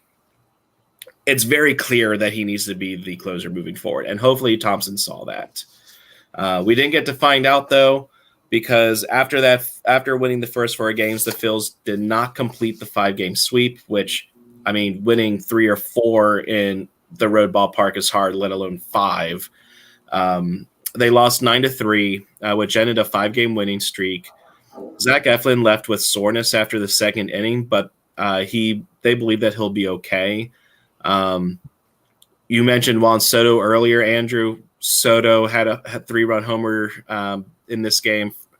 Michael Franco, of all people, homered. So 9-3 loss for the Phils, but I will gladly take it. Since firing Joe Girardi, the Phillies are 14-3 under Rob Thompson. They are 15-3 in the month of June, and they have now won 5 straight series for the first time since 2011. So excellent week for the Phils. It'll be I hope that to see them bounce back after that loss yesterday. They have the off day today because they're traveling to Texas, where they have a 2-game set with their Rangers to start tomorrow. But great week for the Phils. Absolutely needed it, and they're back in the race. Yeah, it's a week of they did what they had to do, and they finally did it against the Marlins, who have given them fits for years and years and years. So yeah, and that's just it. And now these two, especially. Yeah, and I mean, and that's just it. These 2 series were series that the Phillies needed to win and clean up in because they are the bad teams. The Joe Girardi Phillies probably lose at least 2 or 3 of those national games, you know, the ones that were in the extra innings. So the fact that they did what they needed to do is a big difference to me for this team. Yeah, Thompson, if nothing else, he seems to have a better control and handle of the bullpen, which is huge because Girardi had no damn idea how to manage a bullpen. Stat I pulled up, Jason, while you were talking, Corey Knebel this year, he has a 154 whip this year, and he has a career 125 whip. I mean, you know, put the blown saves aside and everything else. You know, the fact that his career ERA is about almost a half a run higher than it's been for a career this year. You know, it's clear he can't be the guy. You can't have a closer who gets 1.5 batters on every time he comes into pitch. That is not a recipe for success. And Thompson used him in the loss on Sunday. He gave him like a 1 1/3 inning in the middle of the game, and he gave up more runs. Like he had a really good showing in one of the doubleheader games, I believe, where he came in and he just 1, 2, 3, very great movement on his curve, which is what he's been missing. So he's been just throwing fastball the entire time. And the worst part with that was he's not locating. Walks are killing him this year. The walks are killing the whole bullpen, but especially Knebel. And it hurt him again on Sunday. So I think that what you're going to end up seeing is Knebel potentially can end up becoming similar to Hector Neris as far as moving him like earlier in the bullpen situation. But what I would really like to see is Connor Brogdon or Brad Hand doing the 7th and the 8th, and then Sir Anthony Dominguez in the 9th for the save. The kid has electric stuff. He's so good, and he's healthy finally, and he deserves that role right now. Yeah, I would agree with that. No arguments from me. I know, shocker, right? The Phillies this year are 7th in the NL in walks allowed as a staff. So yeah, that's definitely something that they need to tighten up on, and maybe stop trying to find guys that are pure velo and find guys that can actually paint the corners, a la Greg Maddux. Granted, nobody will ever paint corners quite like that again. Just makes me think of the funny meme of the house with blue corners all over the place, because that's what happens when you hire Greg Maddux to paint something. All right, guys, moving on to the hot list. I had 4 hitters for the week. I had Goldschmidt. I finally put him on. And with this line, you guys will understand. 467, 515, 967, 7 runs scored, 4 homers, 11 ribbies, 14 hits, 3 doubles, and 3 walks to 4 strikeouts. I had John Berardi of the Marlins, 333, 385, 417, 4 runs, 2 ribbies, 7 stolen bases. So, Joe, if I stole him from the Moneyball team, I apologize. 8 hits, 2 doubles, 2 walks, 7 strikeouts. I had Rizzo of the Yankees, 412, 546, 941, 5 runs, 3 homers, 7 ribbies, 2 stolen bases, which is crazy because I don't ever remember Rizzo running that much. 7 hits, 3 walks, and a strikeout. And I also have Luke Voigt of the Padres, 333, 429, 833, 7 runs, 3 homers, 10 RBIs, 10 hits, 6 doubles, 5 walks, 8 strikeouts. Jason, any other hitters for you? If you can unmute. Yeah, I was trying to pull up the stats just to get them for you, but it's a little bit of a homer pick, but I am going to add Rhys Hoskins to this list. He has been absolutely crushing it over the last week, and even Kyle Schwarber has as well. Let me just pull up the stats that I did have there. Basically, Rhys, over the last week here, he ended up raising his average all the way up from a 232 as of the Sunday game against the Diamondbacks to a 252 at the end of Sunday's game against the Nationals. So he raised his average that much in just the week alone. 6 RBIs the one game against the Marlins. He ended up with 8 RBI total. He had at least 1 hit in every game except one. So I would probably add Rhys to this list for this week. Yeah, agreed. Joe, anybody else for the main list? No. I mean, you covered everybody I kind of had. All right. How about the Moneyball player of the week? I have 2. Schwarber, I think you said, I don't know if you said these numbers, Jason, was 217, 455, 522, OPS of 977, 5 hits, 9 runs, a double, 2 homers, 3 RBIs, 10 walks. I don't know how many of those were intentional. Jason, you would know better than I would, but that's seeing the ball pretty well. Yeah. And honestly, I don't know that any of them were intentional. Yeah. But that's just great plate discipline from him, and then Cronenworth from the Padres. Andrew, you may have mentioned him, but it was 520 and on base of 613 for the week. 13 hits, 7 runs, 6 doubles, 3 RBIs, 4 walks, 2 strikeouts. I had Voigt, so no, I didn't have Cronenworth, so good pick there. Yeah, those 2 guys really had a whale of a week and saw the ball really well. All right, hot pitchers for me. And again, this is a guy I never thought I would mention as a hot pitcher. Nick Pivetta of the Red Sox, 2-0, 15 innings, 13 strikeouts, 1.2 ERA, 0.87 whip, 2 earned runs, 7 hits, 6 walks, and a home run allowed.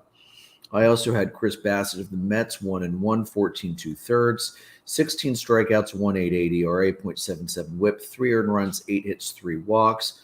And this is probably going to be continuous for the rest of the year, it feels like. Sandy Alcantara, 1-0, 16 in the third innings, 13 strikeouts, 2.3 ERA, 1.02 whip, 4 earned runs, 12 hits, 4 walks. And his counterpart, Aaron Nola, who went 0-0 in the week because the bullpen sucks. 15 innings, 14 strikeouts, a 1.2 ERA, a 0.73 whip, 2 earned runs, 10 hits, and a walk. Jason, any other starters for you?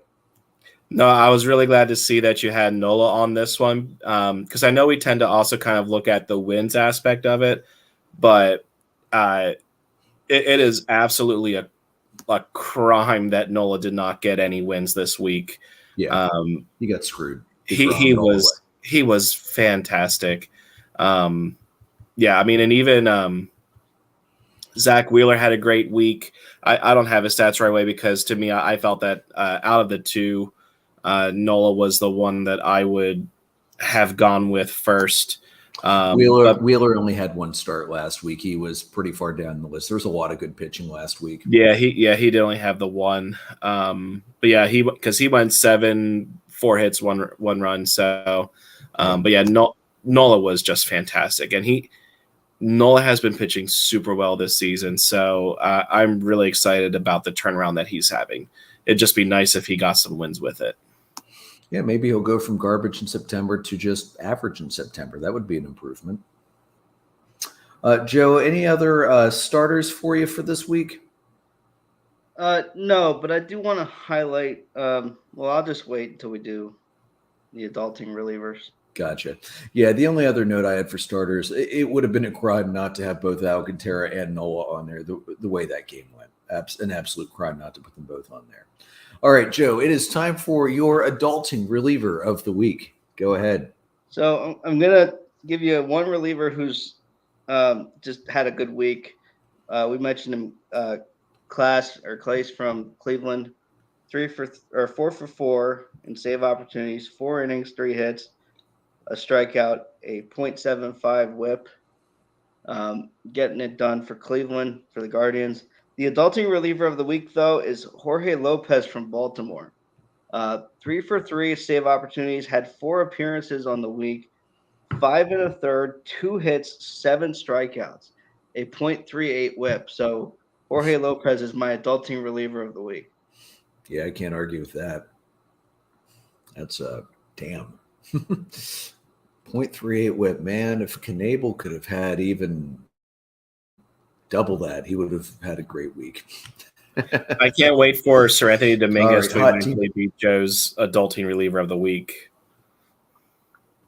I hope he gets the opportunity because there's no guarantee Thompson's going to put him in there. I mean, it seems like Dombrowski is not making like suggestions to him in the background, but I could see him say, no, we're paying hand. You need to play hand. I hope he wouldn't, but I think it's Thompson's team. And I think after seeing what transpired, because he also tried using Alvarado and that didn't work. So I think seeing Sir Anthony come in the 10th inning with a ghost runner on second and stranding him 3 straight batters, I think that, I mean, any reasonable manager should see that and be like, okay, I need to go with him. Yeah.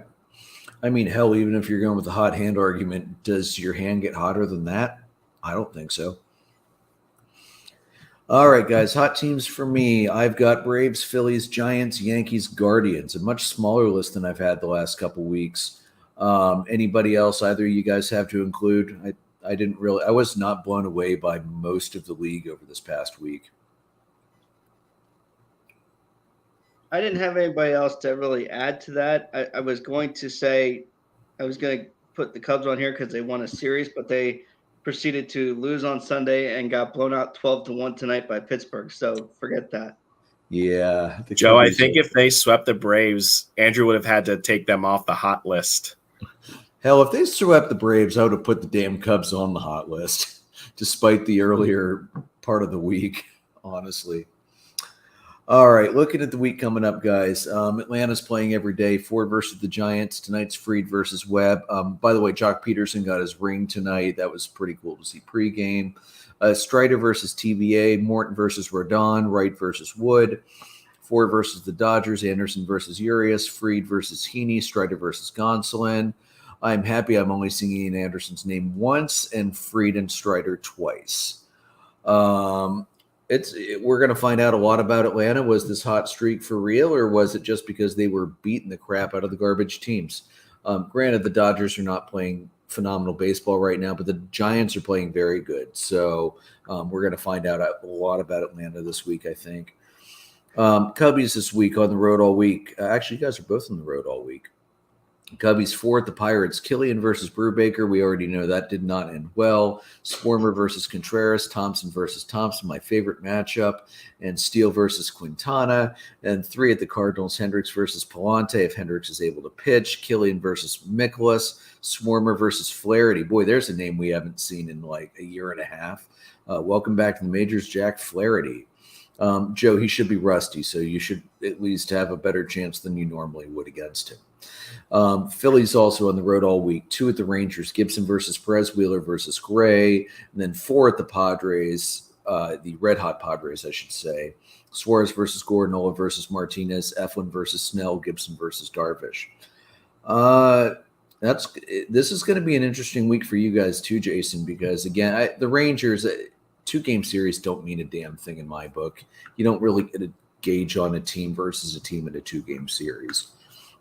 But 4 with the Padres, it's gonna be a good measuring stick for you guys. I really wish Nola was going up against Snell instead of Eflin, because I just want to. They're 2 of the best pitchers in the league right now. I would just love to see that matchup, but say Levy, it's not going to happen. Gibson versus Darvish should be really good too. Yeah, and I mean, realistically, you want to see the team win the series, of course. With how hot both teams are right now, I will gladly take a split in that series. With the Rangers, I'd like to see them get both, but it's a weird series, I think. So, yeah, my focus is mainly on the Padres series and hoping that they can at least split that. Yeah, it's a weird series. It's on the road. It's an American League team you never see. Who the hell knows what's going to happen? And honestly, it's a 2-gamer. Who cares? If you take it, great. If you split it, great. If you lose it, great. It doesn't really matter much in the grand scheme of things. All right, guys. Any other series you all are watching this week? Yeah, there's 2 that I'm interested in. We have a big battle in the NL Central to start the week. Cardinals are in Milwaukee against the Brewers. And then later in the week, you have the Astros in New York against the Yankees. So a couple really big series, at least for the NL Central, it's a division series. And then the Astros Yankees, it's kind of a top team type of matchup to see what happens there.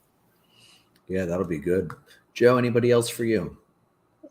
The other series in the weekend, the Brewers go on to host Toronto at the end of the week. So can the Brewers, if they have a good week against St. Louis, can they carry that into the weekend? And I think, the White Sox are playing the Blue Jays to start the week here too. So, can the White Sox become who we think they can be? That's the big unanswered question. Can they? I don't know. All right, guys, you can find the audio recordings on Anchor, Spotify, Breaker, Google Podcast, Apple Podcast, Pocket Cast, Radio Public, Amazon Music, and Spreaker. You can see us live on our YouTube channel, on Facebook Live, and on Twitter. You can find our merchandise at redbubble.com/people/DDAB-podcast. Follow us on our Facebook page, facebook.com/dollardogsandbeer. On the Twitter page at DDAB_podcast. You can find all of us on Twitter. I'm at PyroLord314, Jason's at JRicker300, and Joe's at JoltonJoe35. We are presented by Dark Arrow Podcast LLC, and we are sponsored by Whiskey and Blade Barbershop in Lititz. May your dogs always cost $1. May your beer always be cold. Have a good one, everybody.